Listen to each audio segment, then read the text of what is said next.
ಎಲ್ರಿಗೂ ನಮಸ್ಕಾರ. Welcome to Shami's house. ಇವತ್ತೊಂದು ಒಳ್ಳೆ ರೆಸಿಪಿ ಮಾಡೋಣ ಬನ್ನಿ. ತುಂಬಾ ರುಚಿಯಾಗಿರುತ್ತೆ. ಇದನ್ನು ಬ್ರೇಕ್ಫಾಸ್ಟ್ಗೆ, ಇಲ್ಲಾಂದರೆ ಈವ್ನಿಂಗ್ ಸ್ನ್ಯಾಕ್ಸ್ಗೆ, ಲಂಚ್ಗೆ ಯಾವುದಕ್ಕೆ ಬೇಕಾದ್ರೂ ಮಾಡ್ಕೋಬೋದು. ವೆಜ್ ರೆಸಿಪಿ ಆಗಿರೋದನ್ನ ಯಾರು ಬೇಕಾದರೂ ಮಾಡ್ಕೋಬೋದು. ತುಂಬಾ ರುಚಿಯಾಗಿರುತ್ತೆ. ಹೇಗೆ ಮಾಡೋದು ಅಂತ ಹೇಳ್ಕೊಡ್ತೀನಿ ಬನ್ನಿ. ಇವಾಗ ನೋಡಿ, ನಾನಿಲ್ಲಿ ರಾತ್ರಿ ಅಕ್ಕಿನ ನೆನೆಸಿಟ್ಕೊಂಡಿದ್ದೀನಿ. ಒಂದು 1/4 kg, ಸ್ವಲ್ಪ ಜಾಸ್ತಿನೇ ಇದೆ, ಅಷ್ಟನ್ನು ನೆನೆಸಿಟ್ಕೊಂಡಿದ್ದೀನಿ. ಇವಾಗ ಒಂದು ಮಿಕ್ಸಿ ಜಾರ್ ತೊಗೊಂಡು ಅದಕ್ಕೆ ಹಾಕ್ಕೊಳ್ಳೋಣ. ಇವಾಗ ಇದಕ್ಕೆ ಒಂದು ಈರುಳ್ಳಿ ಹಾಕ್ತಾಯಿದ್ದೀನಿ. ಇವಾಗ ಒಂದು ಅರ್ಧ ಹೋಳು ತೆಂಗಿನಕಾಯಿ ಹಾಕ್ತಾಯಿದ್ದೀನಿ. ಅಷ್ಟೇ ಹಾಕಬೇಕು ಅಂತೇನಿಲ್ಲ, ನೀವು ಒಂದು 2-3 ಸ್ಪೂನ್ ಹಾಕ್ಕೊಂಡ್ರೂ ಸಾಕು. ತೆಂಗಿನಕಾಯಿ ಹಾಕಿದ್ರೆ ತುಂಬಾ ಟೇಸ್ಟ್ ಆಗುತ್ತೆ ಅದಕ್ಕೆ. ಮತ್ತು ಅರ್ಧ ಸ್ಪೂನ್ ಜೀರಿಗೆ, ಅರ್ಧ ಸ್ಪೂನು ಸೋಂಪು ಮತ್ತು 1 ಬೌಲು ಅನ್ನ, ಬೇಯಿಸಿರೋ ಅನ್ನ, ಇಷ್ಟನ್ನು ಹಾಕಿ ಉಪ್ಪು ಹಾಕಿಬಿಟ್ಟು ಚೆನ್ನಾಗಿ ಇದನ್ನು ನೈಸಾಗಿ ರುಬ್ಕೊಳ್ಳೋಣ. ನೈಸ್ ಆಗಬೇಕು ನೋಡಿ. ಈಗ ರುಬ್ಕೊಂಡಿದ್ದೀನಿ ನೋಡಿ, ಈ ಹದ ಆಗಬೇಕು. ತುಂಬ ಗಟ್ಟಿನೂ ಆಗಬಾರ್ದು, ತೆಳುನೂ ಆಗಬಾರ್ದು, ಆ ಥರ ಹಾಕ್ಕೋಬೇಕು. ಇವಾಗ ಸ್ಟವ್ ಮೇಲೆ ಒಂದು ಪ್ಯಾನ್ ಇಟ್ಕೊಂಡಿದ್ದೀನಿ. ಅದಕ್ಕೆ ಸ್ವಲ್ಪ ಎಣ್ಣೆ ಹಾಕ್ಕೊಳ್ಳೋಣ. ಸ್ವಲ್ಪ ಎಣ್ಣೆ ಬಿಸಿ ಆದಮೇಲೆ ನಾವು ಆಡಿಸ್ಕೊಂಡಿರೋ ಹಿಟ್ಟನ್ನು ಈ ಥರ ಹಾಕೋಣ. ಒಂದು 2-3 ಸ್ಪೂನ್ ಹಾಕ್ಕೊಳ್ಳೋಣ. ಸ್ವಲ್ಪ ದಪ್ಪ ಬರಬೇಕದು. ಸ್ವಲ್ಪ ದಪ್ಪ ಇದ್ದರೆ ಚೆನ್ನಾಗಿ ಬರುತ್ತೆ ಅದು. ಇವಾಗ ಇದನ್ನು ಒಂದು 10 ನಿಮಿಷ ಮುಚ್ಚಿಟ್ಬಿಡೋಣ. ಅದು ಬೇಯಬೇಕಲ್ವಾ, ಅದಕ್ಕೆ ಒಂದು 10 ನಿಮಿಷ ಮುಚ್ಚಿಟ್ಬಿಡೋಣ. ಜಾಸ್ತಿ ಹೊತ್ತೇನು ಬೇಡ, ಬೇಗನೆ ಬೇಯುತ್ತೆ. ಇವಾಗ ಒಂದು ಮಸಾಲೆ ರೆಡಿ ಮಾಡ್ಕೊಳ್ಳೋಣ ಬನ್ನಿ.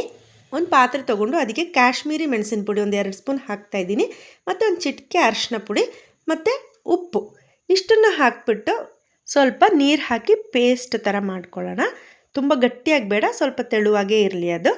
ಈಗ ಇದಕ್ಕೆ ಕರ್ಬೇವಿನ ಸೊಪ್ಪನ್ನ ಚಿಕ್ಕದಾಗಿ ಕಟ್ ಮಾಡಿ ಇಟ್ಕೊಂಡಿದ್ದೀನಿ, ಅದನ್ನು ಹಾಕ್ತಾಯಿದ್ದೀನಿ. ಕರ್ಬೇವಿನ ಸೊಪ್ಪು ಹಾಕಿದ್ರೆ ತುಂಬಾ ಟೇಸ್ಟ್ ಕೊಡುತ್ತೆ. ಕರ್ಬೇವಿನ ಸೊಪ್ಪು ಹಾಕಿ ಮಿಕ್ಸ್ ಮಾಡ್ಕೊಳ್ಳೋಣ. ಈಗ ನೋಡಿ, ಒಂದು 5 ನಿಮಿಷ ಕಳೆದಿದೆ. ಬನ್ನಿ ನೋಡೋಣ ಬೆಂದಿದೆಯಾ ಅಂತ. ನೋಡಿ ಬೆಂದಿದೆ. ಇವಾಗ ಇದನ್ನು ತಿರುಗಿಸಿ ಹಾಕ್ಕೊಳ್ಳೋಣ. 1 ನಿಮಿಷ ಸಾಕು, ಅಷ್ಟೇ ಸಾಕು ಬೆಂದರೆ. ನೋಡಿ ಇವಾಗ ಆಗಿದೆ, 1 ನಿಮಿಷ ಎತ್ಕೊಬಿಡೋಣ.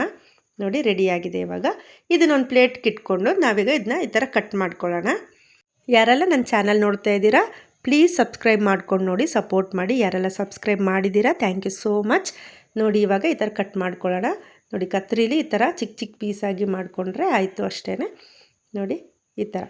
ಇವಾಗ ಇದನ್ನು ಸ್ಟವ್ ಮೇಲೆ ಒಂದು ಪ್ಯಾನ್ ಇಟ್ಕೊಂಡು ಎಣ್ಣೆ ಹಾಕ್ಕೊಳ್ಳೋಣ. ಎಣ್ಣೆ ಬಿಸಿ ಆದಮೇಲೆ ನೋಡಿ, ಇದನ್ನು ಇವಾಗ ನಾವು ಪೇಸ್ಟ್ ಮಾಡ್ಕೊಂಡಿದ್ವಲ್ಲ, ಅದಕ್ಕೆ ಈ ಥರ ಡಿಪ್ ಮಾಡಿಬಿಟ್ಟು ನೋಡಿ, ಇವಾಗ ಎಣ್ಣೆ ಬಿಸಿಯಾಗಿದೆ. ಇವಾಗ ಇದಕ್ಕೆ ಹಾಕ್ಕೊಳ್ಳೋಣ. ತುಂಬಾ ರುಚಿಯಾಗಿರುತ್ತೆ ಇದು. ಸಾರು ಬೇಡ, ಚಟ್ನಿ ಬೇಡ, ಏನೂ ಬೇಕಾಗಿಲ್ಲ, ಹಾಗೆಯೇ ತಿನ್ಬೋದು. ಎಲ್ಲರೂ ಖಂಡಿತವಾಗ್ಲೂ ಒಂದು ಸಲ ಮಾಡಿ ನೋಡಿ.